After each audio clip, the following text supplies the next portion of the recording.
It's with great pleasure that I enter in your house today. We are back to the moment of the teaching, and the number of the teaching is the number 3.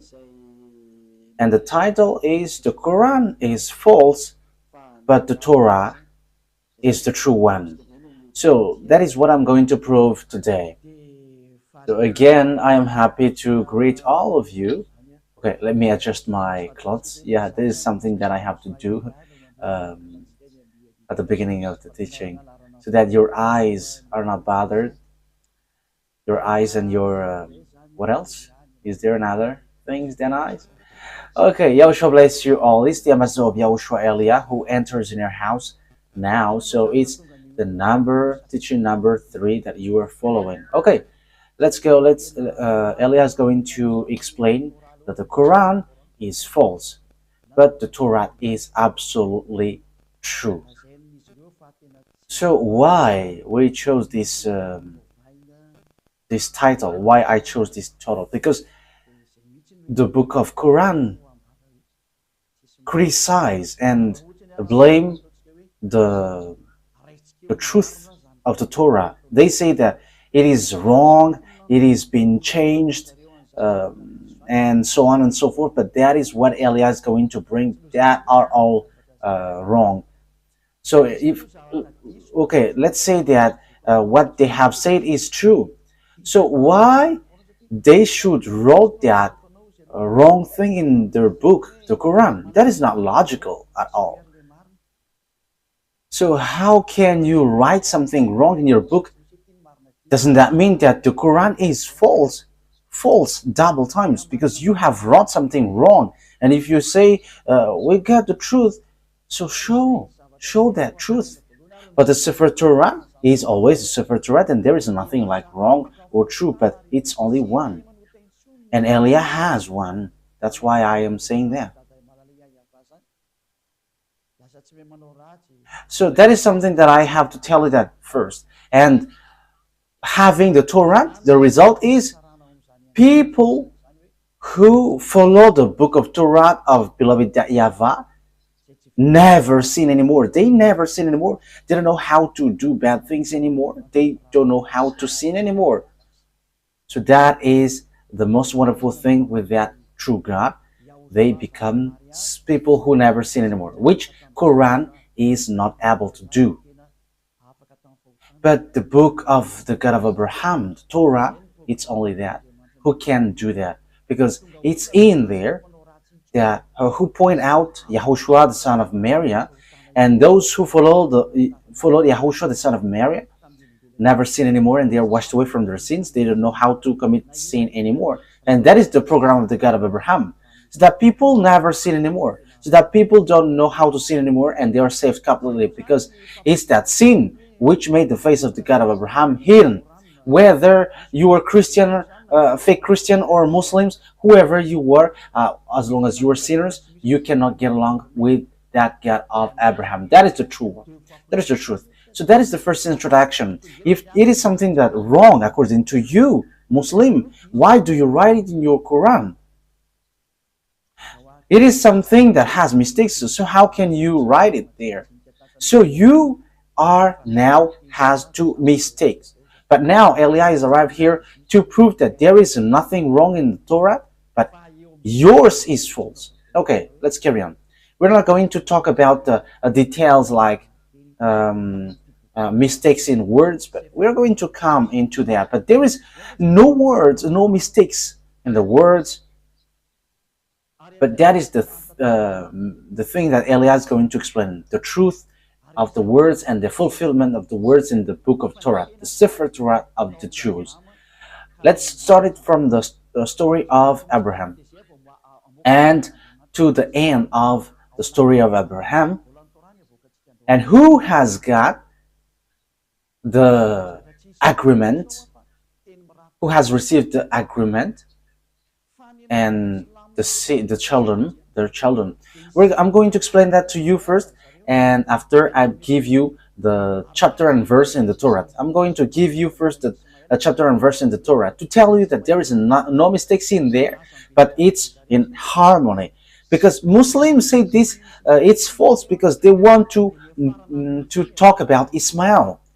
They want to say that Ismail is the ancestors of all Arabs, and when they are pulling that Ismail thing, they started to blame the Torah, and they say it's the Quran which is the true one because Ismail came from that, and Ismail is the chosen one, not Isaac, and that's why they blame the Torah and they value the Quran by saying this is the this is the absolute truth. But you haven't heard about the story, that story, except in the Torah of Jews, and you cannot deny that. So if the Torah of Jews, where you find that true story, how can you just blame like the Torah is false? And that's why I say if the Torah is false, you should not take, you shouldn't have take something wrong. And if you say you got the true one, show the true one. But Elia has the true one. If you have got the Torah, you should have been washed away from your sin and you never sin anymore. However, that doesn't exist in you, in Quran. Even the Quran said you cannot make someone, you cannot make anyone righteous, and there is no one who were washed away from their sins except those who follow YAHOSHUAH, the son of Mary. Okay, let's get to the true story to prove that you cannot deny the truth of the Torah. So it's as follows.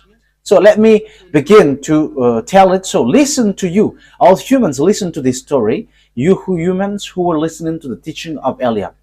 So when the story takes its end, we're going to get back and give you the chapters and verse. Look at the truthness of this word, because it's a word which is matching and in harmony, and you cannot deny what is in the Torah. First of all, the story of Abraham. He started in Ur in French, and Ur for English. So Ur of Chaldea. Ur of Chaldea. It's in that village Ur that he left. So it's in Babylon. I will show you the picture after, and in Babylon. And when he left there with his father, I have to notice that his family are idolaters. That means they are not righteous people. Even Abraham was an idolater, because even his father Terah was an idolater. And when they left, they get to Haran. It's a place called Haran, and that is in Turkey. That is in Turkey. And when his father brought him to Haran, because they are wandering, and God showed himself to Abraham and said to him, go to the place where I bring you, because I'm going to make you great. I'm going to make your children blessed, a blessing for all the nations. So it's in that place Haran that Abraham talked to the God. And Abraham went and he reached to the Canaan land. And when he reached there, Father YAHVAH showed him that Canaan, and Father YAHVAH said, I have given this place to you and to your children. Yeah, there was no precision at that time.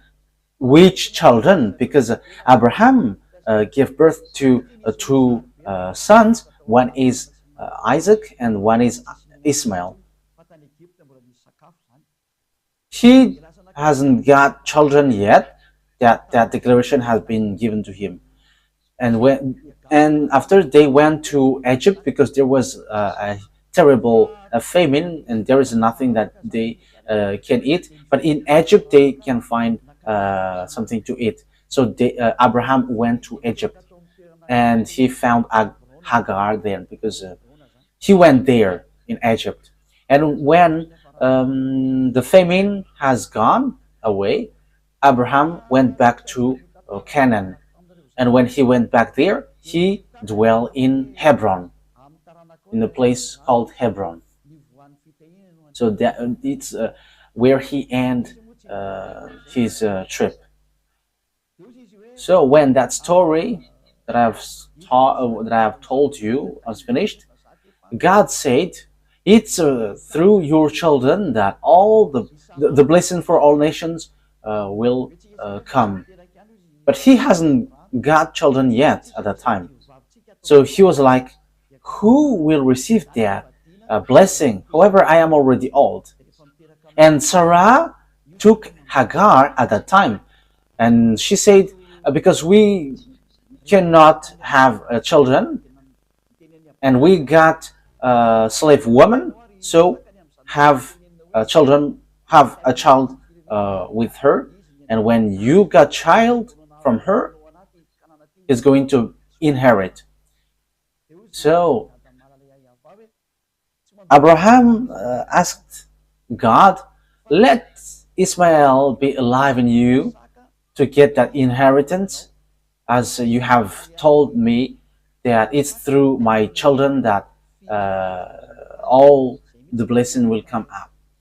So Father YAHVAH said, "No, your son Ismael is not going to inherit, but it's through your son, your own son, Isaac, that all the blessing for all the nations will come from."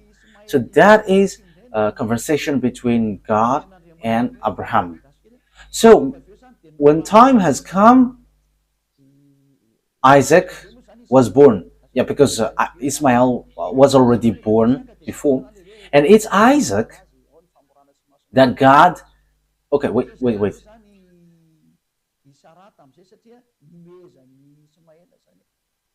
Yeah, wait.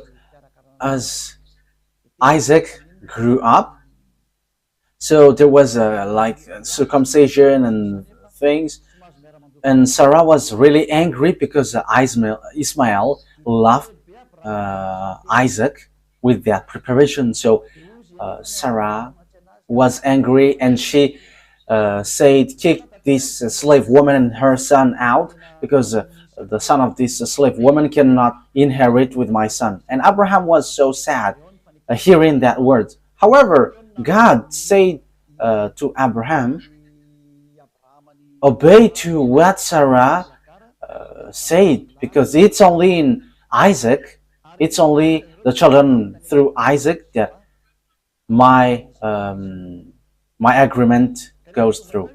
And that's how Abraham kicked out Hagar and Ismail. And when they wander, they get to Beersheba, and that is a desert, and they were lost in the desert. But God saved them, and He gave food, water in this desert. So in this Beersheba, it is below-ish of the Canaan land. So the story goes on. I'm going to give you the words of them. So they went to Parana, and that Parana also it's near, but that is below-ish the Canaan. That is also a desert. So they dwell there, and Hagar and Ismail dwell in. And then the children of Ismail, they dwell in the place between Shur and Havilah. Havilah it's above, it's in the northwest. I mean, it's northeast from Israel.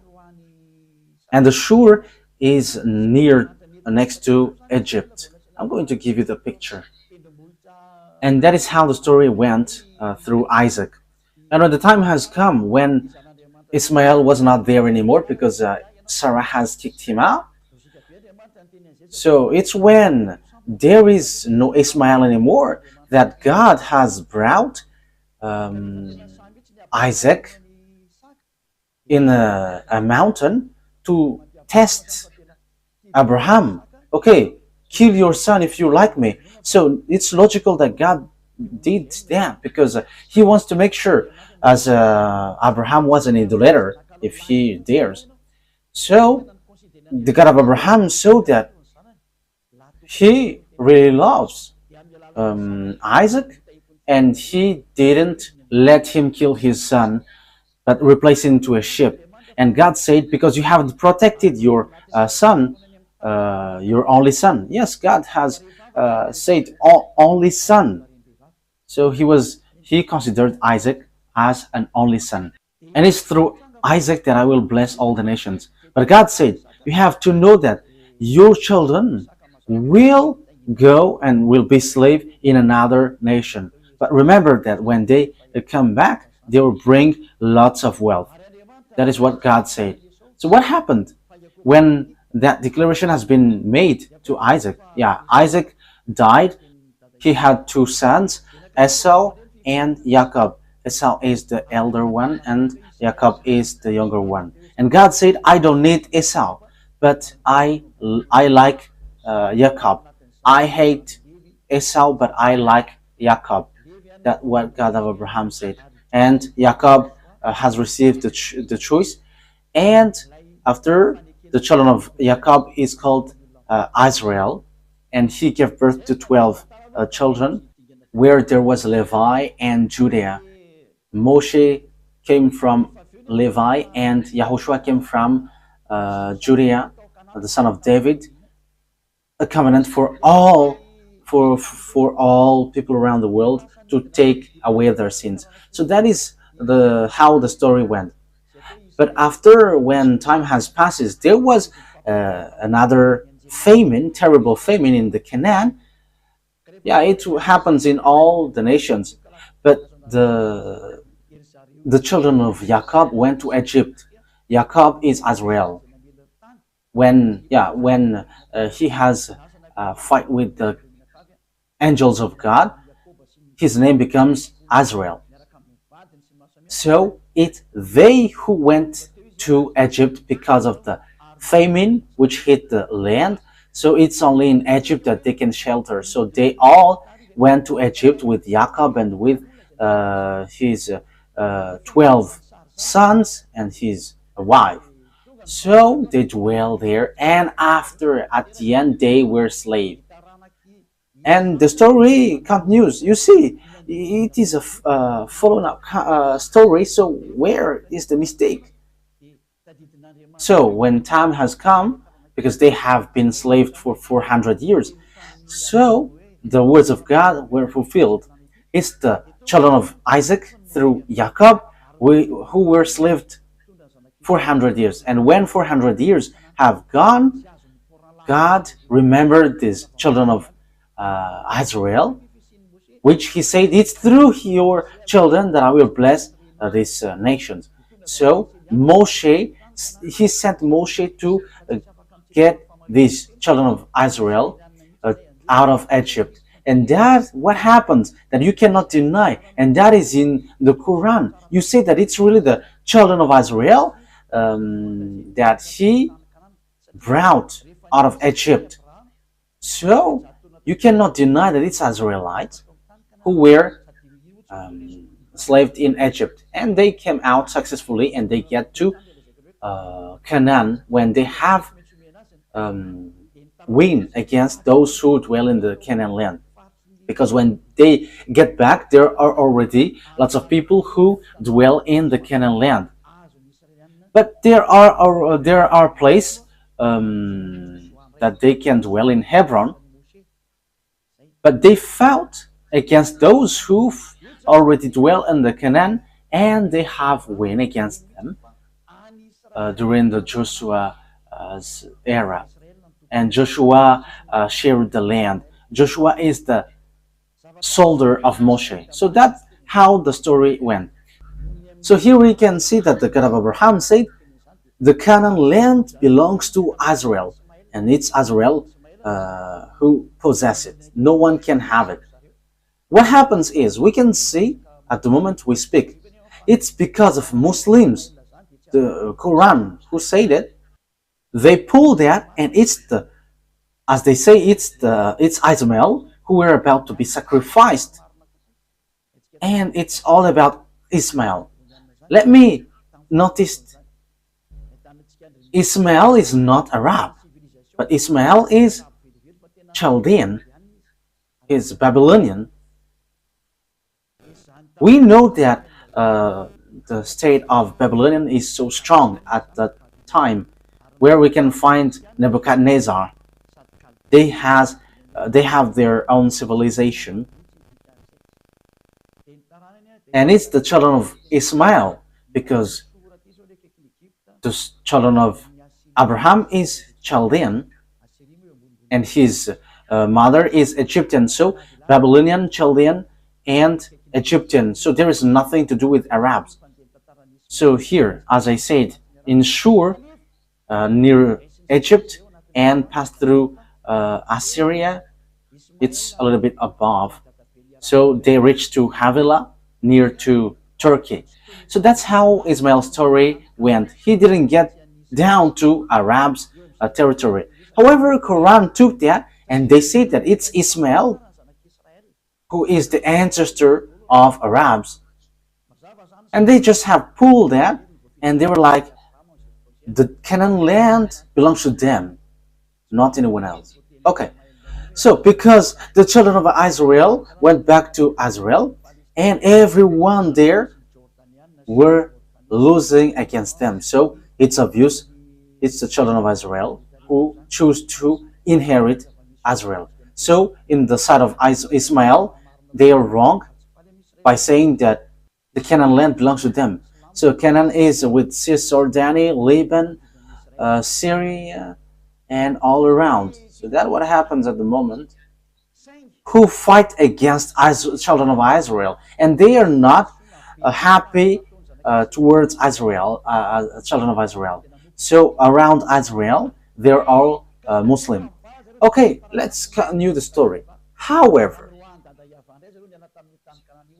when there is a great mistake that children of Israel did, they have worshipped idols.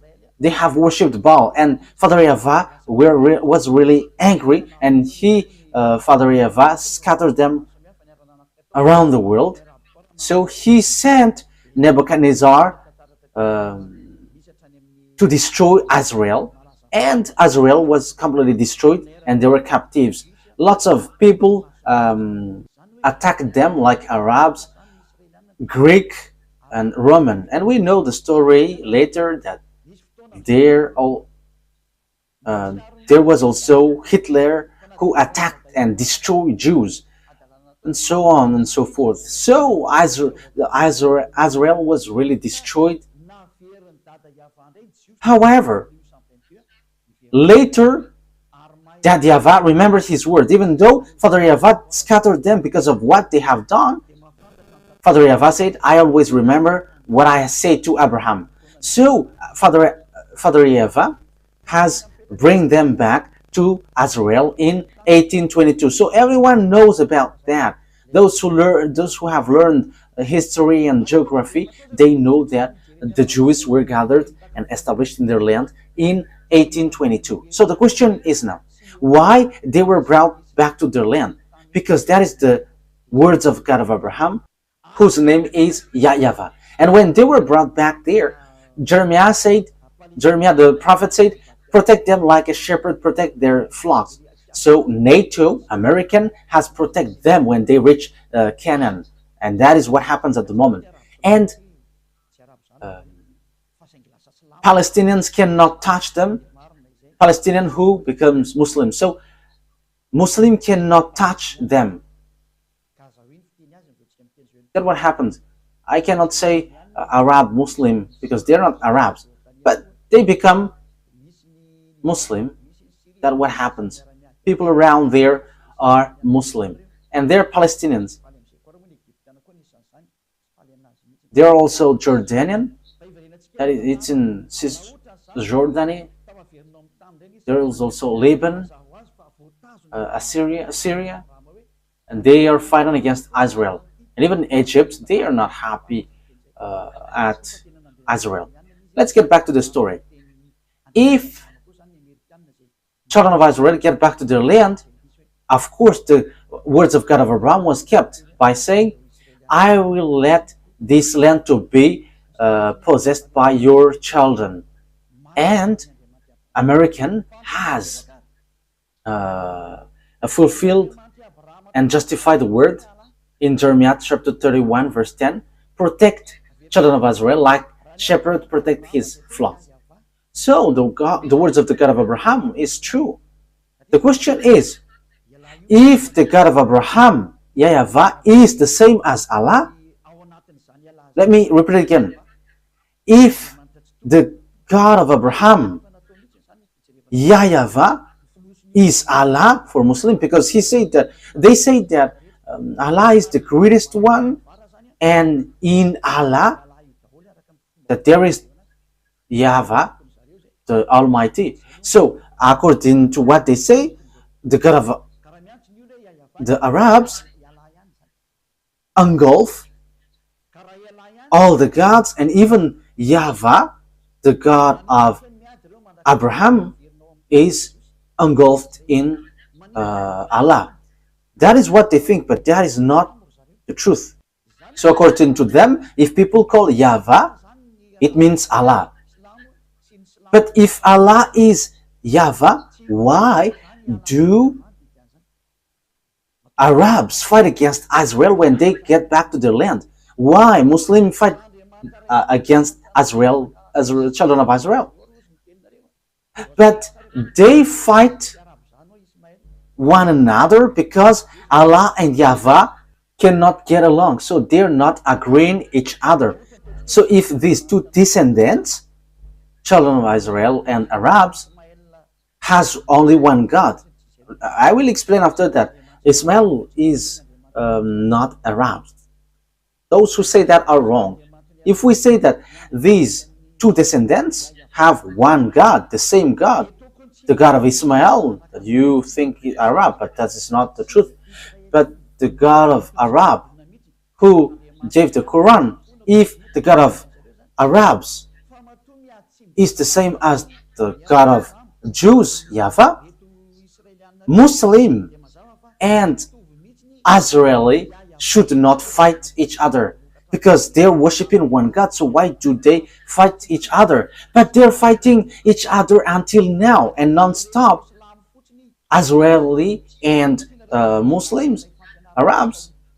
That means that the God who brought the children of Israel are different from the God of Arabs. They are completely different, but you Muslims forced it to be the same because you have stolen the story, the teaching in the Sefer Torah, because you want to be the descendants of Ismail. So that is how it ended up. So answer that question: if Allah, God of Quran, and YAHVAH, God in Torah, are the same, if they are the same, why do you fight? Why don't you accept that the land of Canaan is yours? That's why you were fighting against Israeli. But Israeli, children of Israel, they are fear by protecting their land. Whoever touched their land, they're hit. They hit. I am not protecting them, but they have despised Father YAHVAH. If they haven't despised Father YAHVAH, maybe something else has happened. But okay, that is the story and the truth of the words to prove to you that the Quran is false. And that is different, completely different from the Torah, because they're fighting each other. However, beloved, YAHVAH brought the children of Israel to the Canaan. So if that YAHVAH is the same as Allah, why Father YAHVAH fight against Allah? Allah, the God of Arab, Muslim, why do they fight? They fight because Allah is not the same as YAHVAH. They're not equal. But Allah is the God of Arabs in the Quran, which is already false and fake. But YAHVAH is the God of the Jews, who justifies his word until now. The Canaan land belongs to them, so it's obvious Allah is false. Allah is fake, but YAHVAH is true. Because it's about a swindling. It's just swindling the words of the God of Abraham. It doesn't match with what they said, which is in the Quran. You see, if the God of Abraham and the God of the Quran is the same, they should not fight. Because you cannot deny what is inside of the Torah. Because it is said the word is made for the descendants of Abraham. So if he put Azrael there, so they should not fight. But they fight because the God of Muslim is not YAHVAH, but Allah. And YAHVAH is the God of Azrael. And they cannot accept because this land belongs to them. And Arabs cannot deny that until now. That is the proof that YAHVAH is the truth and that YAHVAH is the mightiest, because they cannot fight against Israel until now. And the Quran is completely false, because what they said, like Ismail inherit Canaan, that is not logical. But and now Israel is really established, and until now. So Quran is completely false, because the words of God didn't get to the Quran, like in Arabs got the Canaan land, but the Canaan land belongs to Israel, and even Israelites get back to their land in 1822. So it's been 200 years ago. It's 200 years ago. So as conclusion, to finish the long words, it's obvious that the words of God is true. The Sefer Torah of Jews is the true one, but the Quran of Arab Muslim is false, and it's a thief. And the dangerous thing is they have erased the words of God in the Torah, and they have created a new book. We're going to talk about them. And when they created that book, they ordered people not to look in this Torah, because as they say, it's an ancient book, and they should listen to the new prophet, not the old prophet. You Muslim cannot deny that. You are like, you should not listen to the Torah, because that is an ancient one, and do not listen to the elder prophet, but the prophet of Arab, you should listen. You're just forcing thing, but that is something wrong. Okay, let's follow up it with a picture and with chapters and verse. Okay.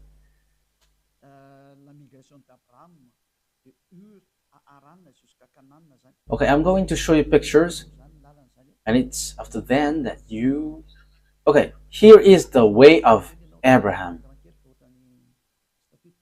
The migration of Abraham to Haran until Canaan. So it's with this red line that he went through. Yeah, make it in a full screen, because it is cut. Okay, move it to the right, move it again. Okay, that's it. So it gets to I.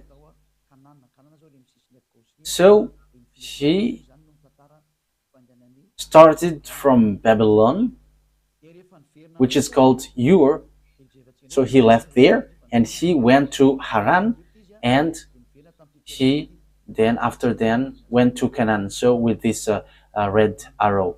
So that is how Abraham went through this way. So when he went back, let's say, after he went to Egypt. So let's see, where is that place? So when he went back, he stayed in Bethel, in Hebron. So yeah, they are a close each other. So he dwelled in Bethel. After seeing this Bethel and Ai, it's in Hebron. It's near the Black Sea, Dead Sea.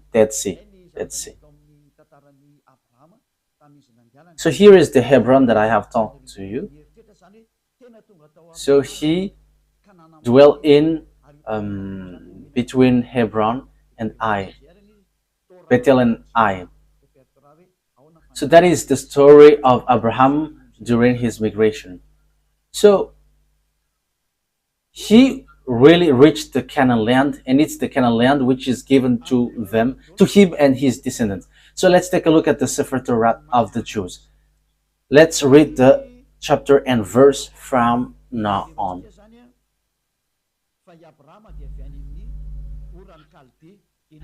So you can take down this chapter and verse to explain the true words. We're going to see that Abraham is from the Ur of Chaldea. Genesis 11:31. Genesis 11:31. So you take down when that story is clear. Yeah, it must be told as story so that you understand well the thing. Terah took his son Abraham, his grandson Lot, son of Haran, and his daughter-in-law Sarai, the wife of his son Abraham, and together they went out from Ur of the Chaldean to go to the Canaan. But when they came to Haran, they settled there. So that is what I have shown to you. So Haran is next to Turkey. So that is it. Okay. So when Abraham get to Haran, Father YAHVAH called him to get down to the place which is given to him, which is the Canaan. So let's read Genesis 12 verse 1 to 5. Genesis 12, 1 to 5. YAHVAH had said to Abraham, "Go from your country, your people, and your father's household to the land I will show you. I will make you into a great nation." So 1 to 5. "And I will bless you, I will make your name great, and you will be a blessing." So you will be a blessing. So it's through his descendants that this world will be blessed. "I will bless those who bless you, and whoever curses you, I will curse. And all people on earth will be blessed through you." So that is blessing for the people around the world. So Abraham went as YAHVAH had told him, and Lot went with him.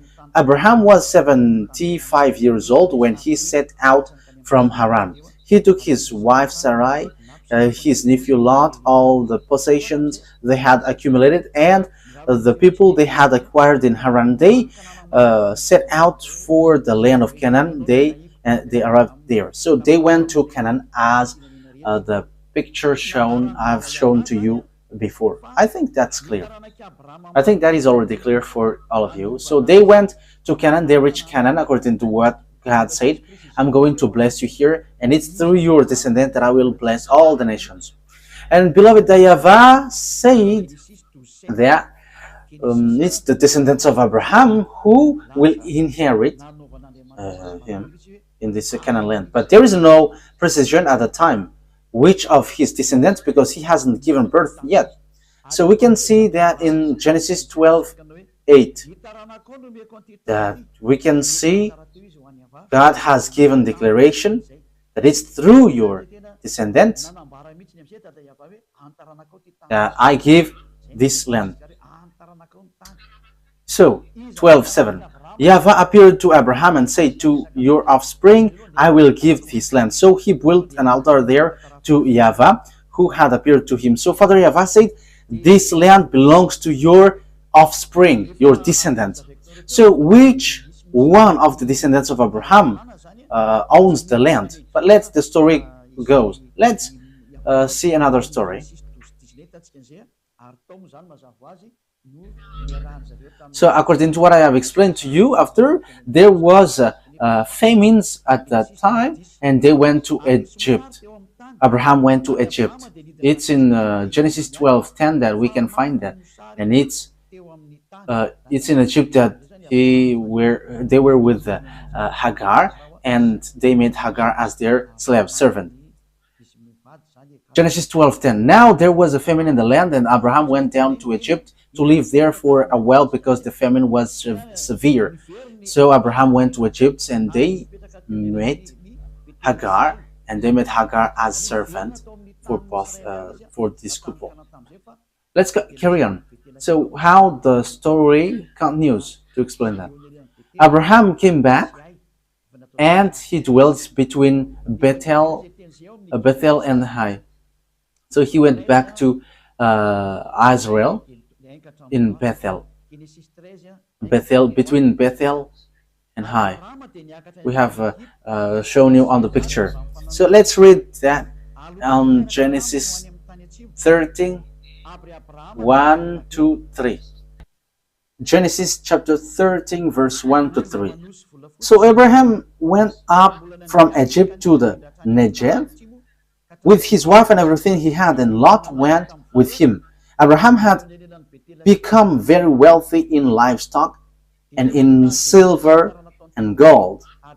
From the Negev, he went from place to place until he came to Bethel, to the place between Bethel and Ai, where his tent had been earlier, and where he had first built an altar. There Abraham called on the name of YAHVAH. Now Lot, who was moving about with Abraham, also had flock and herd and tent. So now it says that they went between Bethel and Ai. That is what I have told you just earlier. And at the end they went to Hebron. At the end they went to Hebron. It's in the verse 18 that we can find that. Genesis 13:18. So it's where he ended up his trip in Canaan. So Genesis 13:18. So Abraham went to live near the great trees of Mamre at Hebron, where he pitched his tent. There he built an altar to YAHVAH. So God's words affirm that he dwelt in the Canaan land, and he sent Abraham to wander in the Canaan land to see the length and the width, looking on the eyes. But this land is yours. Yes, the land is so wide. The land where Cisjordanian, Palestinian, and Lebanon, it belongs to them. To Syria. Yeah, the land of Israel is so vast. But Muslim has seized it. When they are attacked by Muslim, yeah, they become Muslim Arabs. Yeah, when we are talking about them, it's Arabs, but it's not the case. Yeah, it's a huge topic about the Ismail. That is a huge topic. Okay, let's carry on. I have shown you the picture of Hebron. Now, who is going to possess the Canaan land? That is the question that we are going to ask. Which descendants will possess the Canaan land? You may say, I am fast. I have explained to you, and now I'm just giving you the chapter and verse. However, I am still explaining and get back to the story. So this is the one who will possess the Canaan land according to the chapter and verse. Genesis 12, 6 to 7. Abraham traveled through the land as far as the site of the great tree of Moreh at Shechem. At that time, the Canaanites were in the land. YAHVAH appeared to Abraham and said, "To your offspring I will give this land." That's it. So the one who will be given that Canaan land is the descendants of Abraham. But which one of the descendants of his descendants? In Genesis 13:12, we're going to read that. Genesis chapter 13, verse 12. We're going to read. You may say, yeah, it keeps repeating. Yeah, that is not a problem. It's an emphasis. Abraham lived in the land of Canaan, while Lot lived among the cities of the plain and pitched his tent near Sodom. Now the people of Sodom were wicked and were sinning greatly against YAHVAH. So the children of Israel dwell in the land of Canaan. So we're going to see what is the words of Father YAHVAH about this land. Well, whose land is where Abraham dwelt. So Genesis chapter 13, verse 14 to 17. Abraham said to Abram after Lot has parted from him, "Look around from where you are, to the north and south, to the east and west." So it's in Hebron. Look around from where you are, to the north and the south, the east and west. All the land that you see, I will give you and your offspring forever. So, the land of Canaan is given to the offspring of Abraham. But who's going to possess this? So, let's read on verse 17. Go, walk through the length and breadth of the land, and I'm giving it to you.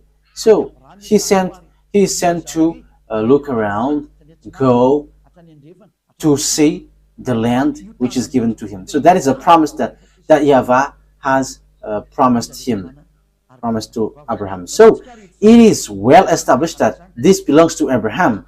It's so wide, from north to south, to east to west. So everything that you can see, it belongs to you. The land is so wide, so huge. Okay, let's get to another situation. The question is, who among the descendants of Abraham that he has given birth, who will possess the land? But that is the problem until now. That's why this war occurs. That's why I told you, this God, Allah and YAHVAH, are not the same. Allah is the fake God of Muslim, for Arabs. I have told you, I have proved you how he is wrong. And I have given you also the God of Abraham, which goes through Isaac and Jacob. So let's continue the words. So whose descendants will possess this? Genesis 15. We're going to read the verse 4 first.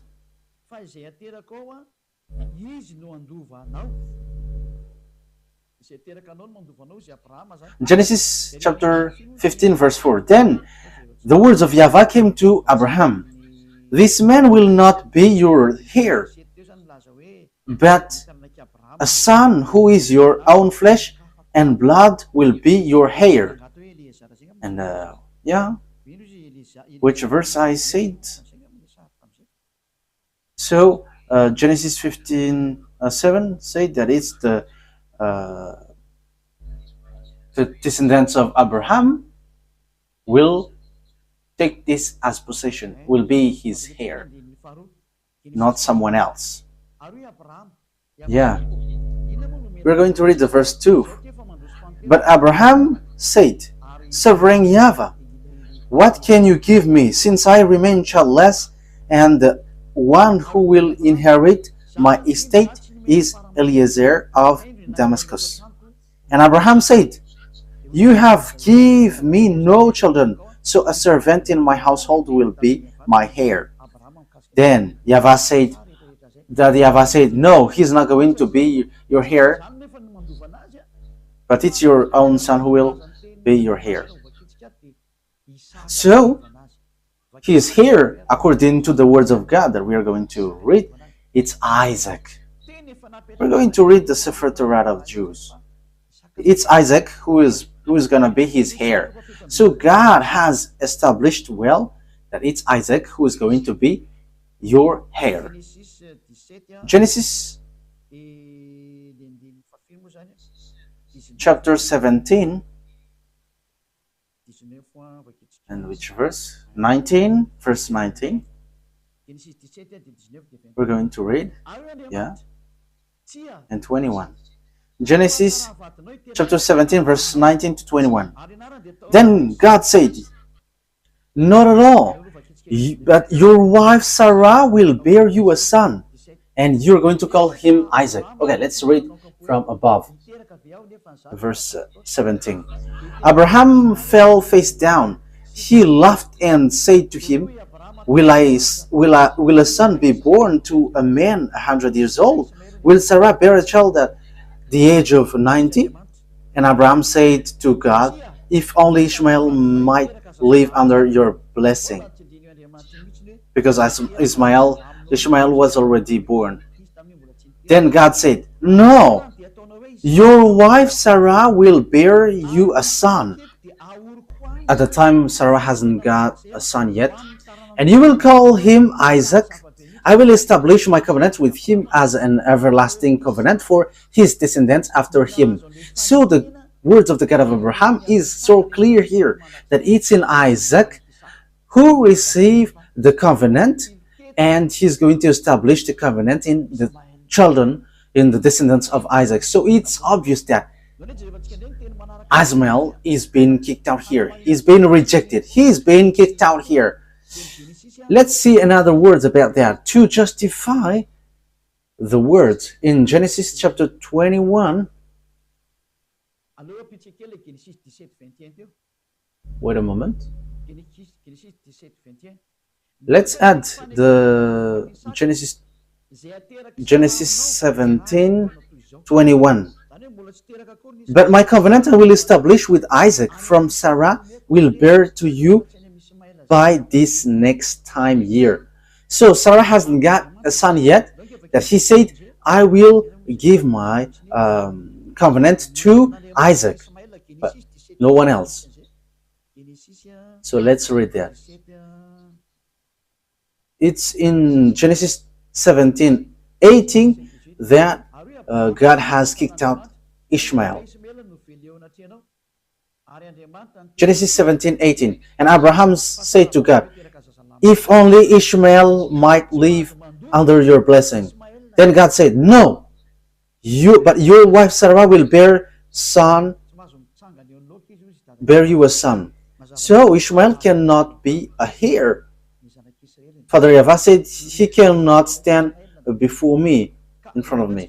So the children of Ishmael and Ishmael were being kicked out by and rejected by Father YAHVAH. So in Genesis,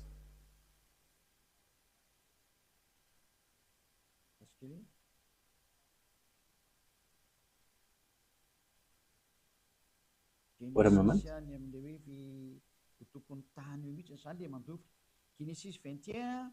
Genesis, it talks about the owner of the land, the one who will possess it. Genesis chapter 21, verse 9 and 10. So here we will see that Hagar has been kicked out. Kicked this slave woman and her son out because he cannot be here with my son. And God of Abraham agreed with that. That is what the Sefer Torah said. And it's really the children of Isaac which get to the Canaan land. And there is nothing to do with Ishmael. And we can see also that those who were slaved 400 years in Egypt was the children of Isaac, not the children of Ishmael. So Genesis 21 verse 9 to 10. But Sarah saw that the son whom Hagar the Egyptian had born to Abraham was mocking. And she said to Abraham, get rid of that slave woman and her son, for her woman's son will never share in the inheritance with my son Isaac. Yeah, Ishmael laughed at Isaac, and Sarah was angry, and she kicked them out. But Abraham was not okay with that. But immediately the God of Abraham entered in stage by saying, follow that word because that is the true one. So if we have listened to that story, how can we falsify something which is really in harmony? So how can we change these words which is matching and which is in harmony? But you just don't want to listen to the truth. Verse 12. But God said to him, do not be so distressed about the boy and your slave woman. Listen to whatever Sarah tells you, because it is through Isaac that your offspring will be reckoned. So that is what the words of God said by the God of Abraham. It's through Isaac will be recounted. So we can see that God has rejected Ishmael. Let's get back. Let's get to another word. We're still analyzing all the things. Let's read the next one. And I am also repeating what I have told you earlier, and I am repeating the same thing. So that God said that Isaac is called the only son. So Ishmael is being excluded like two sons. But God said, your son Isaac, only son. Genesis chapter 22 verse 15. So here we can see. So here, when Ishmael and Hagar were kicked out, God said, give me your only son. Make him as a sacrifice for me. So it's when Hagar and Ishmael went away that there is this sacrifice. So Muslims with this Quran were wrong by saying that it's Ishmael that Abraham brought. That didn't exist in Torah. The Torah, which was in 2000 BCE, that doesn't exist in Torah.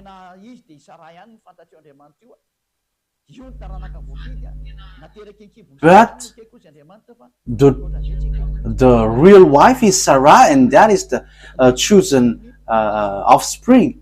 And it's through his womb that I accept, and it's Isaac. Genesis chapter 22 verse 15. The angel of YAHVAH called to Abraham from heaven a second time and said, I swear by myself, declares YAHVAH, that because you have done this and have not withheld your son, your only son. So it called only son. So it's only Isaac who is the only son of Abraham. So the God of Abraham, whose name is YAHVAH, has rejected and kicked out about Ishmael. And it's not in the dashboard of the God of Abraham. And according to the Sefer Torah of Jews, don't let him in. Yes, that is really clear. Let's get to another explanation, as I have given you earlier, but I'm giving it to you little by little. So God has given declaration. It's through the descendants of Isaac that all the blessing of all nations will come from. So the salvation, it's about the salvation for the people to become someone who never sin anymore. That is the meaning. So that they become righteous. So we can see that even the book, the one who wrote the book of Quran, he have asked for forgiveness. If you know the story, he was not sure yet if he will go to paradise or not. You have to. He's not sure yet if he will go to the heaven of heavens or not. You have to follow your book. But Elia, in our book, we say that we are sure 100% our way when we're with the God of Abraham, with YAHOSHUAH, the prophet, the last prophet in Jews he sent. Okay, let's read Genesis chapter 22 verse 18. And through your offspring all nations on earth will be blessed. Let's repeat that again.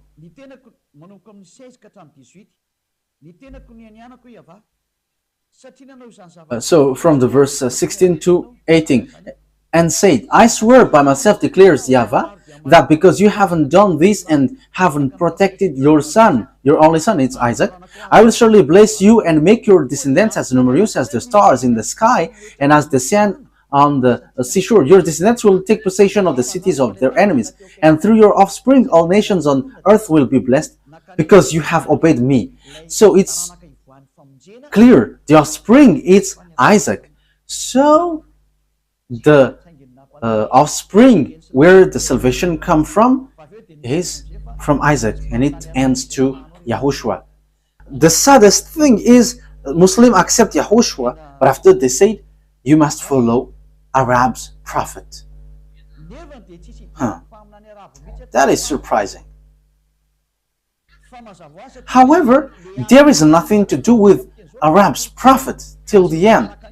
But it's obvious the war in Israel, that is the proof that the Jews and the Arabs cannot get along. So YAHVAH and Allah cannot get along. But YAHVAH has justifies his word till the end, and his word cannot be stopped till the end. And YAHVAH is not Allah. Allah is not YAHVAH. They are completely different. And the true one is the Torah, not the Quran. Yeah, we're going to get a little by little, but I always repeat that. Okay, let's carry on. We are not getting to another word. The offspring which will receive the blessing is the offspring of Isaac. Genesis chapter 26 from the verse 3 to 6. Genesis chapter 26 verse 3 to 6 to 5.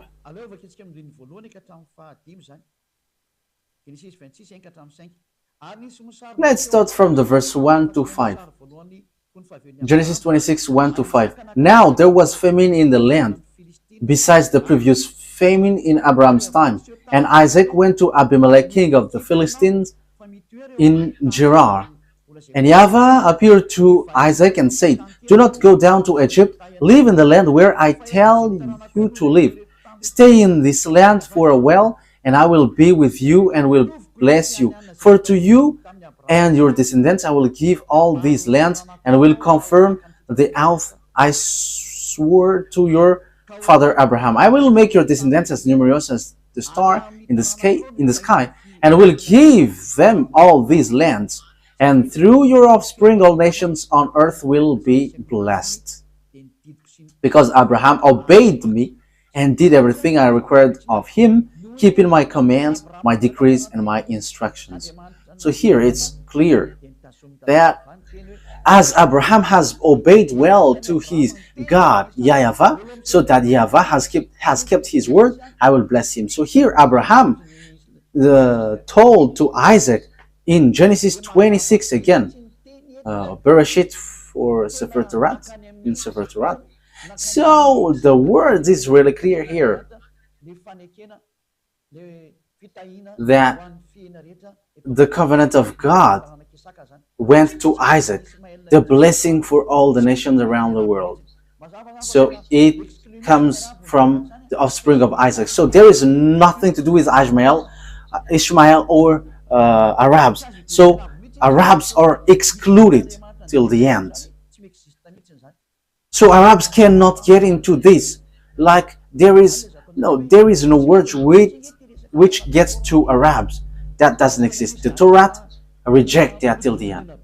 That's why I say to you, what is in Quran is not logical. There is kinds of strong manipulation, because here it's your descendants who will be blessed, and that is in the Sefer Torah of Jews. So what kind of words which is being manipulated if we are listening? What kind of words which is being manipulated if we are hearing this story of Abraham? Even the whole word, the whole book, it's in harmony. There is nothing that you cannot touch or modify. So how can you Muslims say it in your Quran that there is falsified words? There is something which has changed there. What has been changed? Even there is a long words and which was in harmony. So what can you change? But let's carry on the words. Genesis, where have we left? Okay. So the blessing went to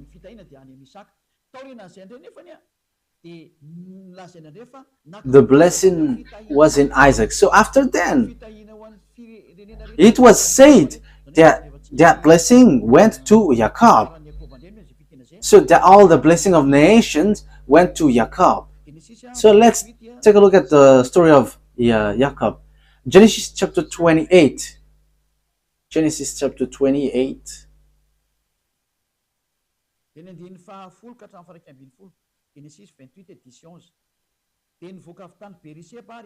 So Genesis 28 verse 10 to 11. Jacob left Beersheba and set out for Haran. When he reached a certain place, he stopped for the night because the sun had set. Taking one of the stones here, he put it under his head and laid down to sleep because it's already night. And he had got a dream, and he saw the angel of God going up and down. So in the verse 13, God, YAHVAH, has shown to him. There above it stood YAHVAH, and he said, I am YAHVAH, the God of your father Abraham and God of Isaac. So how can you say that this is falsified? It is really well established, God of Abraham and God of Isaac. So it's the book of the Jews, you cannot touch it. So it is said, I'm going to give you, Jacob, this land. Your descendants will be like the dust of the earth, and you will spread out of the west and the east, to the north and to the south. All the people on earth will be blessed through you and your offspring. So here, it's through your descendants that the all earth will be blessed. So here, there is no mistakes in the words of Father YAHVAH, but it is really matched in harmony. And it is said that it is made for the descendants of Abraham, went to Isaac, went to Jacob. So here, this is the sign which is given to you. Let's read that sign. Okay? Remember that the descendants of Jacob, which is called Azrael also. Okay, let's read that. In Genesis chapter 32, verse 39. So here, where the name Azrael comes up. What? Where is that?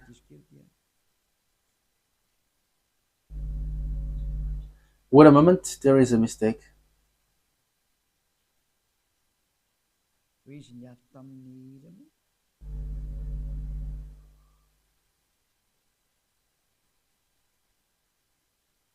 When he fought,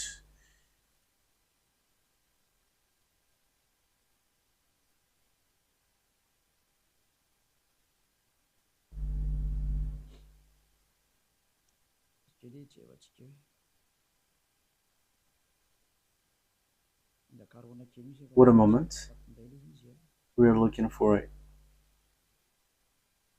I must look for it because I have lost it. Genesis chapter 32,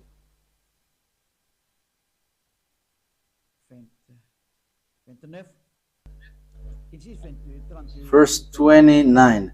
Genesis chapter 32, verse 28-29. Then the man asked him, what is your name? Jacob, he answered. Then the man said, your name will no longer be Jacob, but is Israel, because you have struggled with God and with humans and have overcome. So God, the God of Abraham, has changed the name of Jacob into Azrael. So from then, Azraelites are called Azrael. So that is the children of Isaac, children of Jacob, children of Isaac, children of Abraham. So that descendants would be slaved in Egypt, according to the words of God.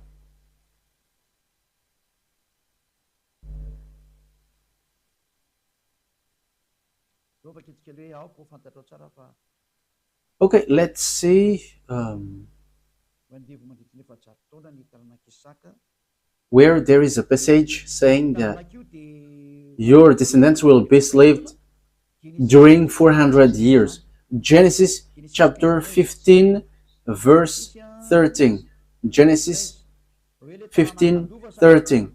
So the descendants who will inherit will be enslaved with 400 years. So these are those who were enslaved in Egypt. Then YAHVAH said to him, know for certain that for 400 years your descendants will be stranger in a country not their own, and that they will be enslaved and mistreated there. Verse 14, but I will punish the nation they serve as slave, and afterward they will come out with great possession. So the descendants who will be chosen and who will bring the covenant for all humans, and it's about salvation of all humans. And the descendants who is going to be the heir of Abraham will be slaved in Egypt, where Father YAHVAH led them to be. And those descendants are the descendants in Isaac.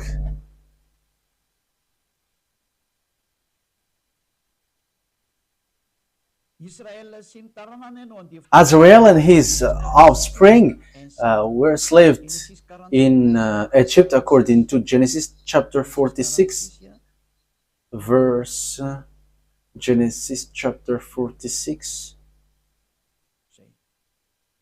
Okay. Genesis chapter 46, verse 1 to 7. So Azrael set out with all that was his, and when he reached Beersheba, he offered sacrifices to the God of his father Isaac.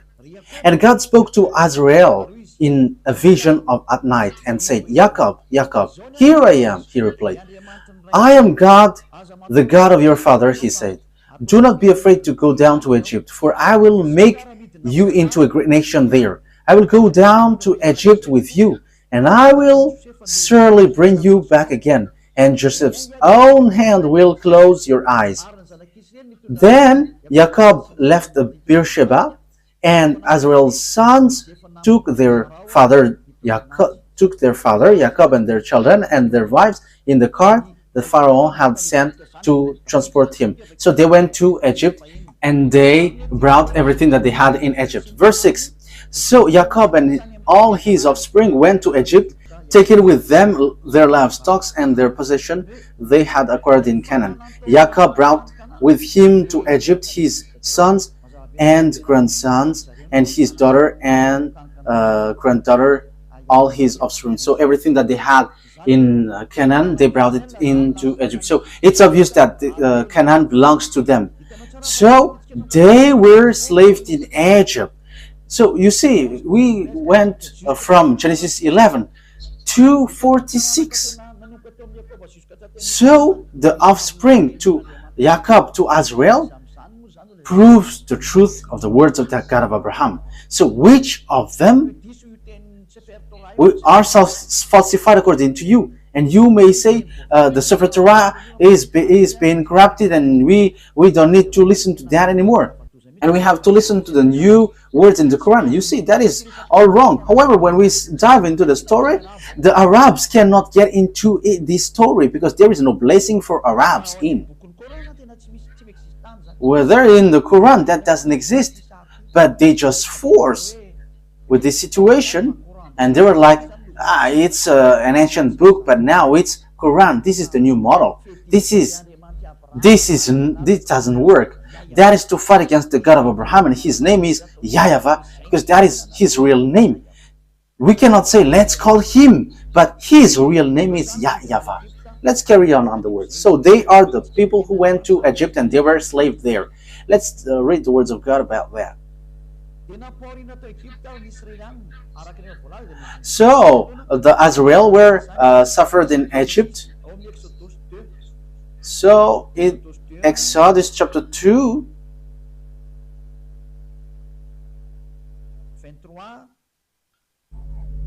(23 to 24).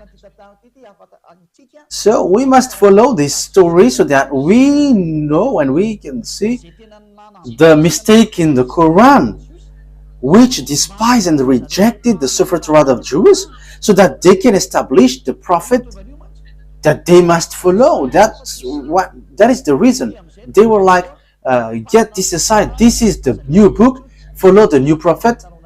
Don't listen to the previous one anymore. However, when we are listening to the story in the Torah, it's obvious that the descendants of Ishmael are being kicked out.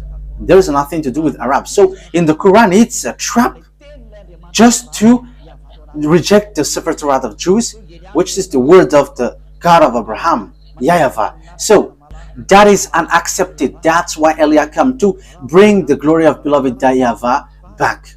Yeah, the teaching is a bit long. I'm not going to cut it until the words ends, because you're already listening carefully, listening to its end. Exodus chapter 2 verse 23 to 24. Genesis 2 23, 24. During that long period, the king of Egypt died. The Israelites groaned in their slavery and cried out, and their cry for help because of their slavery went up to God.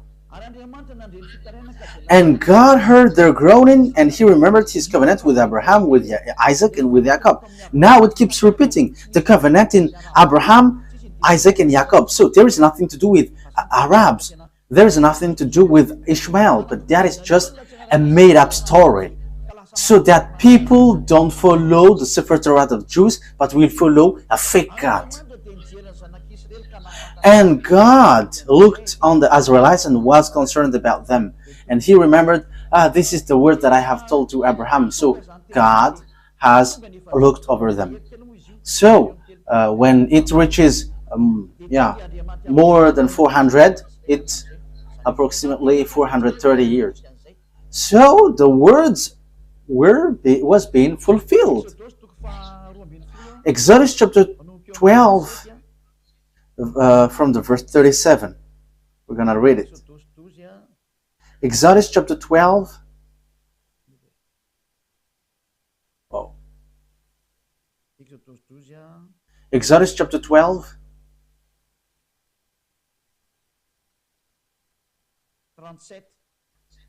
Verse 37. The Israelites journeyed from Ramesses to Succoth. There were about 600,000 men on foot, besides women and children. Verse 40, where is it? Verse 40. Okay, let's read from here. Verse 40. Now the length of the time the Israelites people lived in Egypt was for 30 years. And at the end of the 430 years, they, to the very day of YAHVAH's division, left Egypt. So the 400 years was an approximative date. Maybe people will criticize that this is not precise. You cannot force God with time. But when he said 400 years, but he will not give you precision. Even one day for him is 1,000 years for humans. So how can you make precise time for that? So it's here. This is the people who were enslaved in Egypt, and God has brought them out of Egypt and brought them to the Canaan land. And the children of Israel get to the Canaan land as Joshua has led them there. Let's read that. Joshua chapter 11. Joshua 11:23. Joshua 11:23. That the children of Israel get to the Canaan land, and that is to tell you all who follow this teaching. There is nothing that you can deny with what Elia has taught here. But the words of salvation was in harmony. The program of Father YAHVAH to save people in Israel. And devils wanted to manipulate in all ways. But you devils cannot move anymore. Elia has arrived. And this teaching cannot be gone against anymore. The truth must get back to the truth. And the salvation of the people, because everyone are to be saved. Arabs, English, Chinese, African. Elia saved them all. Elia saves. That's why Elia brings back this word to save you. Okay, let's carry on. Joshua 11:23. So Joshua took entire land just as YAHVAH had directed Moses, and he gave it as an inheritance to Israel according to their tribal division. Then the land had rest from war. So there was no war anymore, because Joshua has taken all the entire land, as Father YAHVAH said this is all your land. So when they seized the land, the words of Father YAHVAH has been fulfilled, and Ishmael cannot get included. There is no Ishmael who said, where is our part of land? No, there is no such thing. And until now we see that it's the land belongs to Israel. So what happens after? When the children of Israel, the mindless one, the fool one, did bad things again.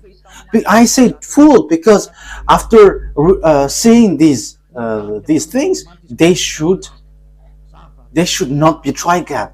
But they have betrayed God and they worship Baal. Okay, let's read the words of God.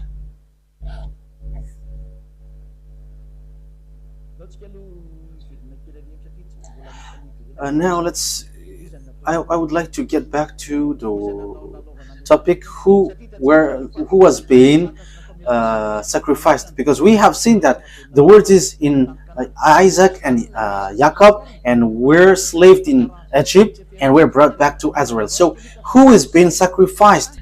And until now we can see that the land belongs to Israel. So who is being sacrificed in the Mount Moriah? Because it's the one who is being sacrificed there who possessed that word, and the one who were slaved who received that word. So the one, the descendants to be blessed are those who were slaved. So it's Isaac who is being sacrificed in the Mount Moriah. Genesis 22, Genesis chapter 22, verse 2. Genesis 22, 2. Then God said, take your son, your only son, whom you love, Isaac. So he is the only son. And go to the region of Moriah, sacrifice him there as a burnt offering on a mount I will show you. So that is what Muslims reject. So how can we reject that? But they just change it into Ishmael. If Ishmael was there, why they were not slaved in Egypt?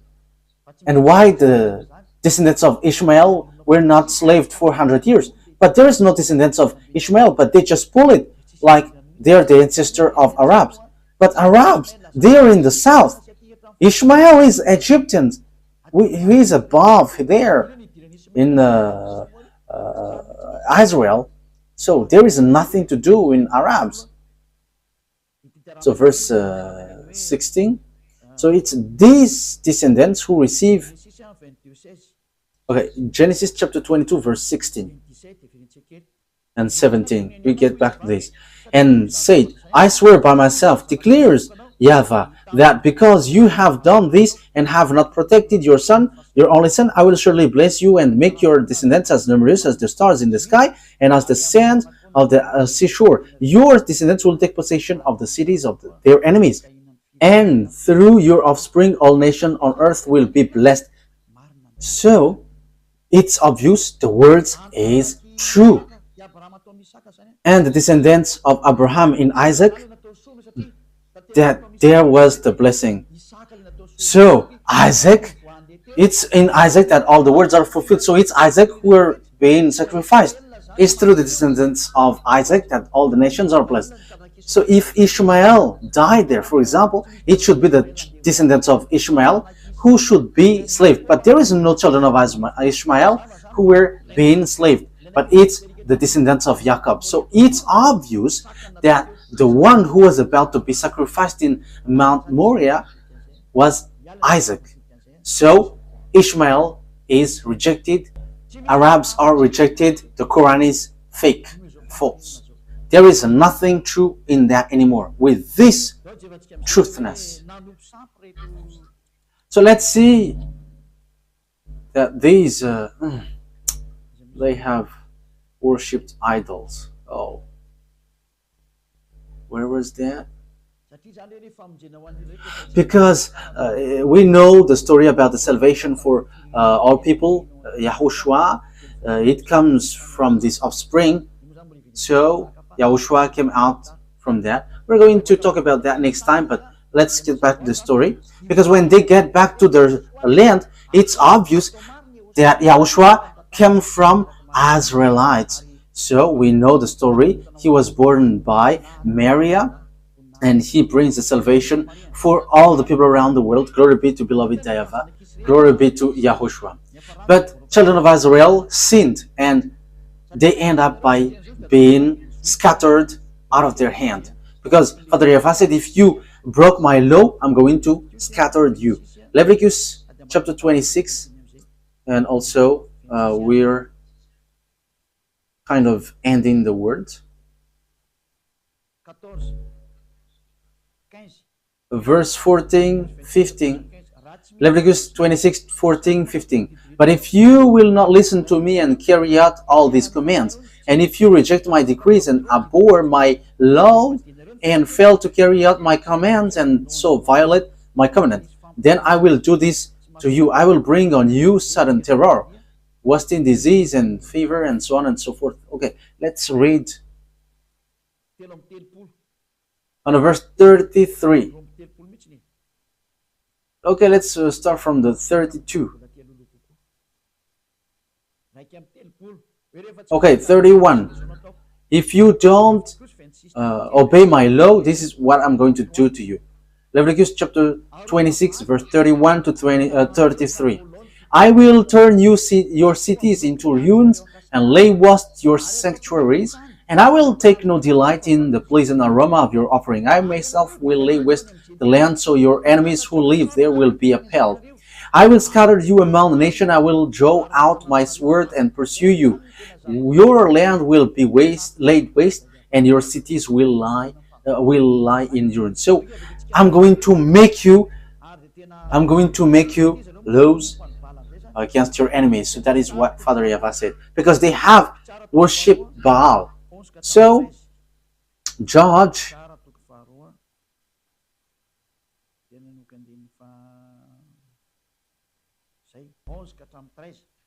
Okay, Judges chapter 2, verse 11 to 13. We're going to continue to 14 if it's okay. Then the Israelites did evil in the eyes of YAHVAH and served Baals. They forsook YAHVAH, the God of their ancestor, who had brought them out of Egypt. They followed and worshipped various gods of the people around them. They aroused the anger of YAHVAH, because they forsook him and served Baal and Ashtoreth. In his anger against Israel, YAHVAH gave them into the hand of riders who plundered them. He sold them into the hands of their enemies all around, whom they were no longer able to resist. So that's it. The children of Israel didn't win anymore, but they were destroyed. So the book of Leviticus chapter 26 were fulfilled according to the words of Father YAHVAH. I will destroy you. Okay, so the words is fulfilled. Let's continue the word so that you can see that it continues. So when later then we're going to continue. Nebuchadnezzar the king entered in stage. As it is said, I'm going to scatter you because of your sin. You have worshipped Baal and Ashtoreth. Let's read Jeremiah chapter 25 from the verse 1 to 7. Jeremiah chapter 25 verse 1 to 7. The word came to Jeremiah concerning all the people of Judea in the 4th year of Joachim, son of Josiah, king of Judah, which was the 1st year of Nebuchadnezzar, king of Babylon. So Jeremiah the prophet said to all the people of Judea and to all those living in Jerusalem, for 23 years, from the 13th year of Josiah, son of Ammon, king of Judea, until this very day, the word of YAHVAH has come to me, and I have spoken to you again and again, but you have not listened. And through YAHVAH has sent all his servant, the prophet, to you again and again. So Father YAHVAH has always sent prophet. So prophet brings the words of YAHVAH, and they are Israelites. You have not listened or paid any attention. They say, turn now each of you from your evil ways and your evil practices, and you can stay in the land YAHVAH gave to you and your ancestor forever and ever. Do not follow other gods to serve and worship them. Do not arouse my anger with what your hands have made, then I will not harm you. But you did not listen, declares YAHVAH, and you have aroused my anger with what your hands have made, and you have brought harm to yourself. Therefore, YAHVAH Almighty says this, because you have not listened to my words, I will summon all the people of the north, and my servant Nebuchadnezzar, king of Babylon, declares YAHVAH, and I will bring them against this land and its inhabitants, and against all the surrounding nations.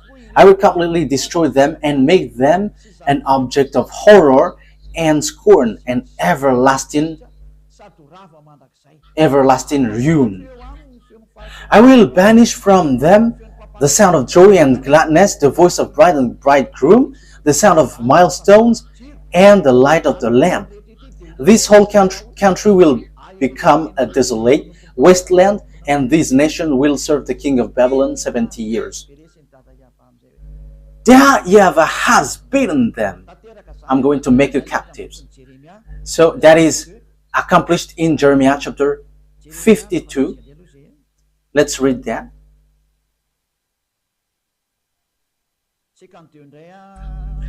Jeremiah chapter 52,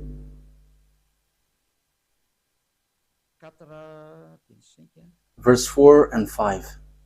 Jeremiah chapter 52, verse 4 and 5. So in the 9th year of Zedekiah's reign, on the 10th day of the 10th month, Nebuchadnezzar, king of Babylon, marched against Jerusalem with his whole army.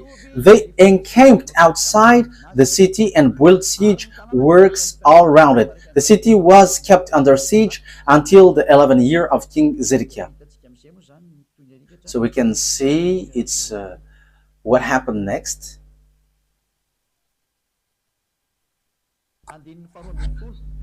Verse 12. 52, verse 12 to 14. On the 10th day of the 5th month, in the 19th year of Nebuchadnezzar, king of Babylon, Nebuzaradan, commander of imperial guard, who served the king of Babylon, came to Jerusalem. Verse 13. He set fire to the temple of YAHVAH, the royal palace, and all the house of Jerusalem. Every important building he burned down. The whole Babylonian army, under the commander of imperial guard, broke down all the walls around Jerusalem. Nebuzaradan, the commander of the guard, carried into exile some of the poorest people and those who remained in the city, along with the rest of the craftsmen and those who had deserted the king of Babylon. So Babylonians have made children of Israel captives. So the words of the beloved YAHVAH has said, I'm going to make you escape. I'm going to make you captive. So the words of beloved YAHVAH cannot be gone against. So you who are listening, don't fight against him. YAHVAH is different. But Father YAHVAH remembered, because they were scattered, because from then Israel were attacked by people and they were destroyed again. But Father YAHVAH remembered his word to Abraham, and he has made declaration in Jeremiah, the prophet Israelite prophet. He said, "You who have scattered Israelites, gather them back to their land and protect them as a flock." So that has been fulfilled in 1822, and American and NATO protect them now. That is being fulfilled, and the words of prophet is again true. Jeremiah chapter 31, verse 10. Now the words of Father YAHVAH has repeated, I will always give their land. Hear the words of YAHVAH, you nations, proclaim it in the distant coastlands. He who scattered Israel will gather them and will watch over his flock like shepherd. So whoever scattered Israel, gather them. So these worlds have gathered them because of what happened to Israel. And now American is the chief, the leader who led the children of Israel back to their land through the League of Nations at the time. So it was in 1822, and they have got um, independence in May 14th. I don't remember the date. It was a long time ago. Okay, so later, as children of Israel have received independence, so they become country. So the words of Father YAHVAH is being fulfilled. The words is true. The declaration is true. So the words, the truthness of the words, is undeniable. So the Sefer Torah is true. Father YAHVAH kept his word, because Jeremiah the prophet, he was in 500 BCE. The words of Father YAHVAH is in 2000 BC, and it has applied in 500 BC, and it has really fulfilled in 1822. The Jews have gathered back into their land. So that is really fulfilled. Jeremiah 31:10. Who can fight against that YAHVAH? That YAHVAH has sent Elia, so the truth is being brought back. All about him is being brought back. His glory and his truthness. You cannot stop his truthness. All humans must prostrate before that YAHVAH. He is the God. That is the truth. YAHVAH is his name. There is no one who can fight against him. You must get aside. Allah, get aside. You cannot get into that anymore. I give you the proof. When we are looking into the story, the children of Israel get back to their land. That is the words of the prophet, Israelite prophet. And it's the Israelite prophet that Moses has told. It's a prophet, Israelite like me, that you must listen. So the words of the prophet Jeremiah has been fulfilled. The children of Israel get back to their land. So who among you can say that the words of the prophet of Arabs or English or Chinese has authority? That has no authority. That has no authority, because it is said it's the words of the Israelite prophet, which has been accomplished from Abraham to Moses to Jeremiah, and it has been fulfilled in American and to the world, the whole world. So the question is, if the children of Israel get back to their land, and we have seen that. That is, I'm getting back to my previous explanation. If Allah is the same as YAHVAH, the Muslim and children of Israel should not fight against each other, because it is said you are going to inherit the land of Israel. So if Allah is same as YAHVAH, Palestinian Arabs or whoever around Israel should not fight against Israel. They should welcome them. But why do they fight each other? They're fighting each other because Muslim Arabs and Israelites cannot agree. Because Arabs say that the land belongs to them. As proof, they built mosques in Israel, Mosque of Omar, because they say that Ismail has been sacrificed and they built mosque. That is something that you cannot deny. And that's how you say that it's your land. Yeah, the Mount of Zion is the Mount of Moriah. So it's your mosque, which is the proof. And you insist that this Canaan land is yours. Israel is yours. And you don't accept them to dwell in. As proof, you built mosque. Why do you fight against Israel? If YAHVAH is equal Allah, you should not fight. You should applaud and welcome the honor of the words. But you fight against each other and you kill one another until now, and even you do some kamikaze. Arabs has done kamikaze. I am telling you, stop that. Look at the truth. Be conscious now.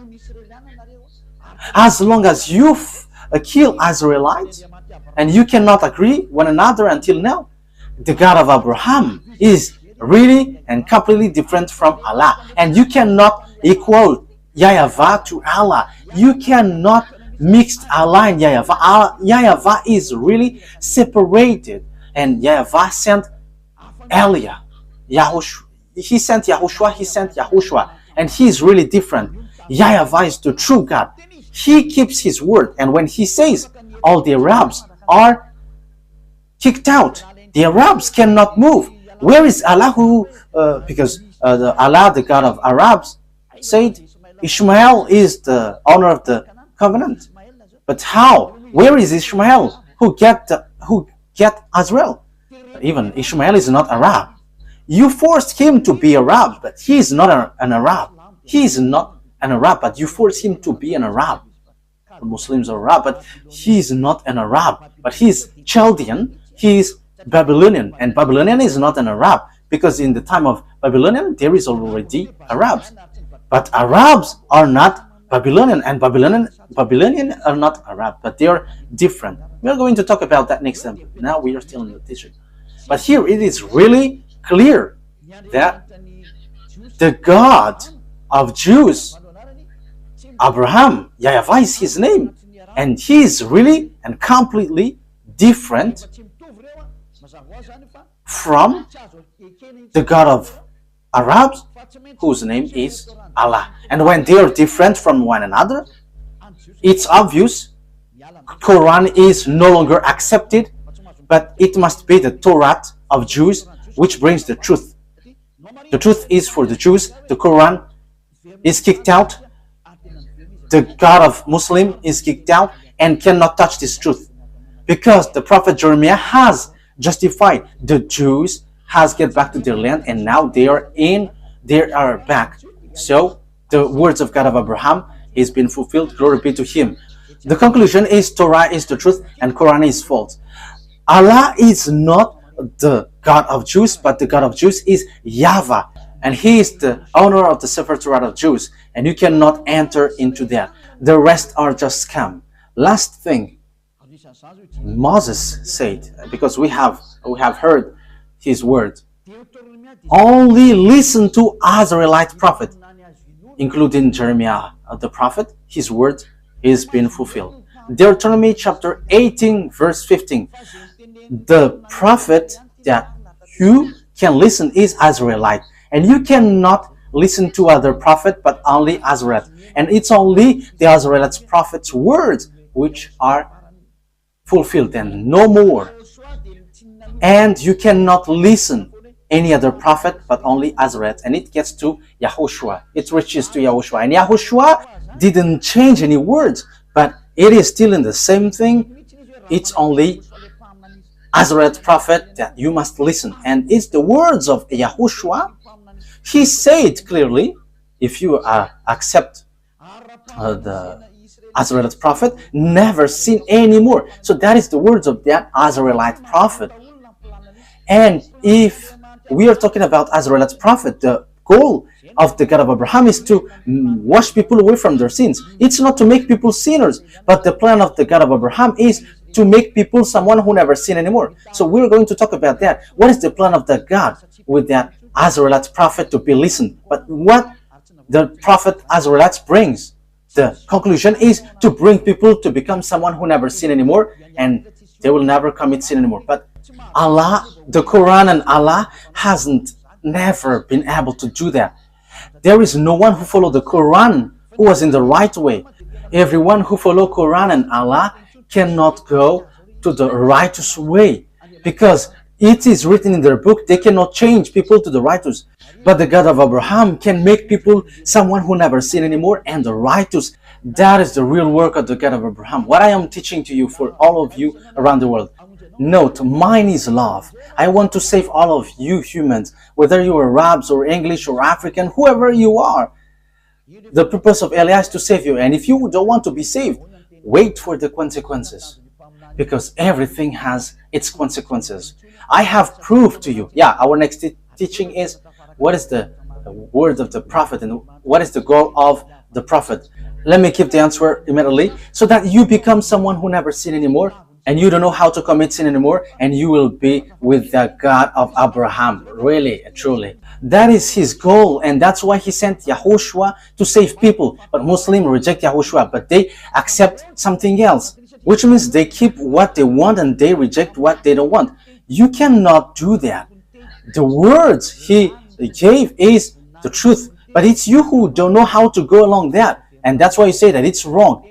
And all the words are true, and the owner of the words has arrived. And Eliah brings the glory of the honor of the words. YAHVAH is his name. And the truthfulness of his words must be brought back to him. And everyone must prostrate before him. All the gods must flee before him, because the honor of the authority and the burning fire has arrived. YAHVAH is his name. And he sent his son, Eliah, that is his name. Yes, I am his son. Who do you want me to be? When he is the creator, and as he is the creator, he gave birth. And now he sent his servant, bringing the truth. And those who follow Eliah never sin anymore. If you want that, follow us. If you don't want, wait for your consequence. And don't criticize these words anymore, because this is not yours. It's not you who are not the honor, who will criticize the honor of the word. But this belongs to Israelites, and we are the honor of the word, because we are already living being someone who don't know how to sin anymore. And when we don't know how to sin anymore, that is the truth. Okay, that is it. YAHOSHUAH bless you. The explanation was really clear, that what the Quran has done is scam, because they took the words in the Quran, but the rest they destroyed. That is not good. But in the Torah, there is no mistake. There is no single mistake. And Eliah confirms that till the end. And we have proof to justify these words. Those who follow us never sin anymore. The God of Abraham, the God of Isaac, the God of Jacob, because that is the goal of that God. As long as it's a God who makes you sinners, it's a fake one, so get out of there. You will be lost in hell. You are deceived there. So those who make you sinners, they are fake. They cannot wash you away from your sin. They are fake. But the true one is the one who can make you someone who never sin anymore. And that is the truth. And he has the authority and the power. Glory be to the Almighty. YAHVAH is his name. Okay. YAHOSHUAH bless you. I hope that you have received the words. The last conclusion is the Quran is false. The Torah is the true one. That's it. And Allah will never be equal to YAHVAH. Allah is the God of Arabs, and there is nothing to do with Jews. So YAHVAH is the God of the Jews. Abraham, the God of Abraham and Isaac and Jacob. It's a God of Jews, not the God of Arabs. And now they are fighting each other because the Jews get back to their land, and now they are fighting until now. So Allah is not the God of Jews, and YAHVAH is not the God of Arabs. But YAHVAH is the God of Jews, and Allah is the God of Arabs. YAHVAH has the Sefer Torah, but Allah has the Quran. They cannot get along. It's a foolishness and stupidity for those who get them along, but they have their own. But once you get to the Sefer Torah, we must enter in stage, because that belongs to our dad, so we will never accept that. And the goal of that Sefer Torah, the purpose he sent all the prophet, is to make people someone who never sin anymore, and that is being fulfilled. Glory be to the Almighty. That is all about love. We arrive to bring love, but if you don't want to receive the love, the disaster will come to hit you. It's already here. That's why we are saved. I am saving you. Come to beloved YAHVAH. Come to the true God of Abraham. YAHVAH is his name, not Allah. YAHVAH never gets along with Allah. That is all lies. YAHVAH is really different, and even he fight against Allah.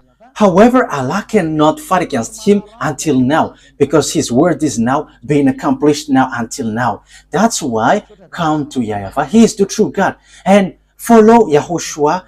He sent because he is the Savior. Let's pray together. Thank you very much, beloved YAHVAH. Glory be to you forever. I have brought the proofs, and I have brought the truth. There is no words which can go against your truthness. And it's the responsibility of Eliah to explain to people around the world about the goodness of your word, because everything that you have said and you have written in your Sefer Torah are true, and that cannot be shaken, because that has been fulfilled until now. That those who are selected to go to the eternal life, let them hear and listen and see this teaching and these words of Eliah. Glory be to you, beloved YAHVAH. Respond to my prayer, respond to my call every day. You will protect the words and the teaching and the declaration. In your name, Yahushua, that I make all the prayer. Hallelujah. Amen. So that is our meeting for today. Yahushua bless all of you. See you on the next teaching. Goodbye.